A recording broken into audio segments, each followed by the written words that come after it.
And Brad, again, it was legitimately 5.5 hours from start to finish because they added a 30-minute window to the normally 1 hour pregame show. Their 0 hour was 0 90 minutes, right?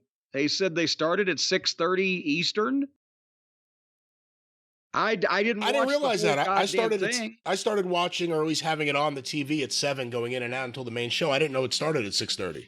Their advertising, at least somewhere, was a 0 hour, 6:30 Eastern time, 3:30 out there, whatever the. But nevertheless, they did an hour and a 4 hour paper. It was 5 to 5.5 hours, 14 matches, endless repetition. It would not be over with.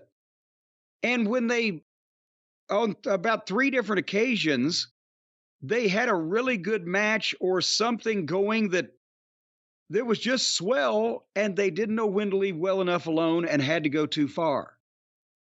And that's why it seemed like to me that it would never stop.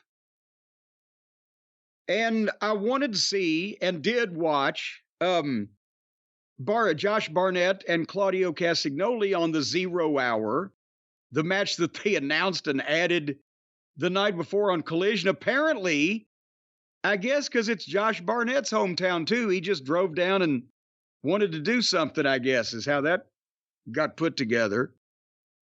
But these 0 hour matches, why would you do this to this crowd that's already going to sit through 4 fucking matches or 4 hours of pay-per-view matches? The Acclaimed and Billy Gunn against Shane Haste, Mikey Nichols, and a guy legitimately named Bad Dude Tito. And that was for the 6-man belts. And then Dino Douche against Nick Wayne, I get, because it's his hometown, so he had to work.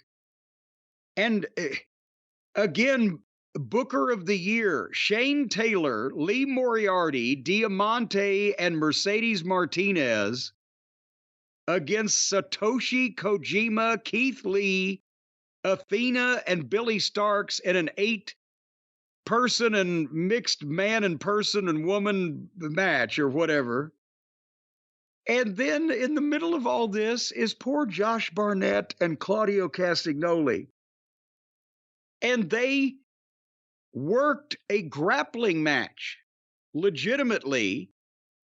And it was like in the middle of Rocky Horror Picture Show, suddenly they announced, ladies and gentlemen, Pavarotti with a selection from The Merchant of Venice.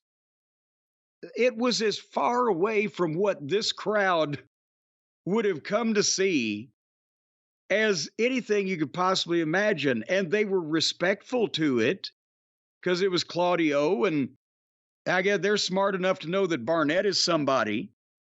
But it was grown men working a grappling contest in the middle of however many 4,000 people or whatever that came to see the kids on the trampoline. And you could tell they need educated on something like this. It needed to be an issue, some type of rivalry. They needed to explain ahead of time what they were going to do, the rules of their contest. Because it was just kind of so polar opposite of anything else that AEW does. Did you see it at all? Yeah, I thought it was good. I'm not a big Claudio fan, but I thought it was good. It was a different kind of match, but it was done so serious, and the fans treated it respectfully that it worked. Yeah, other than Moxley on commentary. Well, I was going to get to that, and I didn't say it was bad. What I was saying was that it looked like a lot of the people just didn't know what to make of it because they're like, wait a minute, they're trying to make us believe this? You know, it was just so odd for an AEW show. But they put Moxley on commentary like now he's goddamn Joe Rogan for the MMA-influenced people on the roster, and he was cussing and, and just droning on and slurring and whatever the fuck he does. And they were going to him like he was a mixed martial arts expert or could convey that verbally. And at one point during the pay-per-view when he was out there with, I think, another one of the BBC matches. Nigel had to tell him take a breath, which was a nice way of saying, shut the fuck up and let us get a word in edgewise. But anyway, so that was the 0 hour.